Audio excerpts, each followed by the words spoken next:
brutally murdered at the hands of ISIL sums up what this organization stands for. They are killing and slaughtering thousands of people, Muslims, Christians, minorities across Iraq and Syria.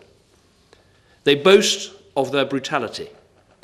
They claim to do this in the name of Islam. That is nonsense.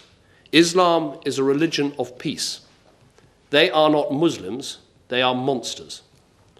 They make no secret of their desire to do as much harm, not just in the Middle East, but to any countries or peoples who seek to stand in their way or dare to stand for values that they disagree with. It was an ISIL fanatic who gunned down 4 people in a museum in Brussels.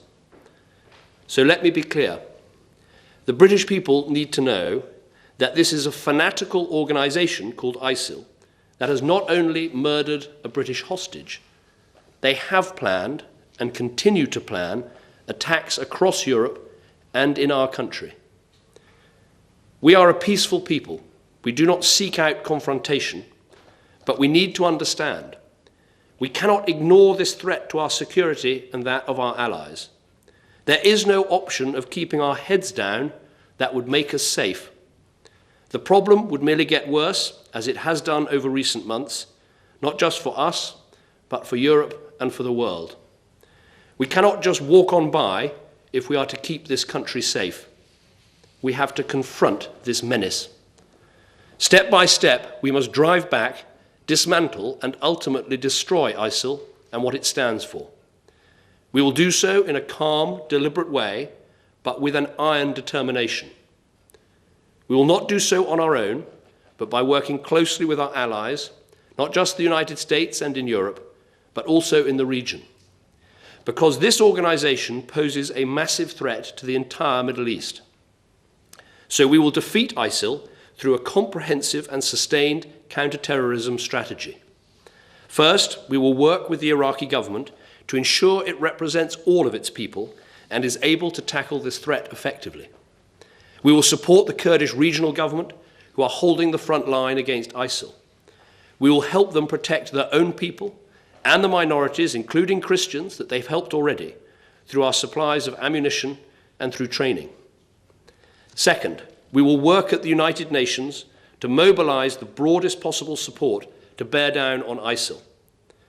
Third, the United States is taking direct military action. We support that. British Tornadoes and surveillance aircraft have been helping with intelligence gathering and logistics. This is not about British combat troops on the ground. It is about working with others to extinguish this terrorist threat. As this strategy intensifies, we are ready to take whatever steps are necessary to deal with this threat and keep our country safe. Fourth, we will continue to support the enormous humanitarian efforts, including using the RAF to do so, to help the literally millions of people who have fled ISIL and are now living in appalling conditions.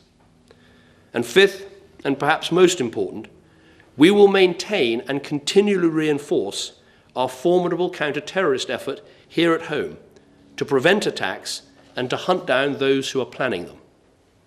People across this country will have been sickened by the fact that it could have been a British citizen who could have carried out this unspeakable act. It is the very opposite of everything our country stands for. It falls to the government and to each and every one of us to drain this poison from our society and to take on this warped ideology that is radicalizing some of our young people. The murder of David Haines at the hands of ISIL will not lead Britain to shirk our responsibility with our allies to deal with the threat that this organization poses. It must strengthen our resolve.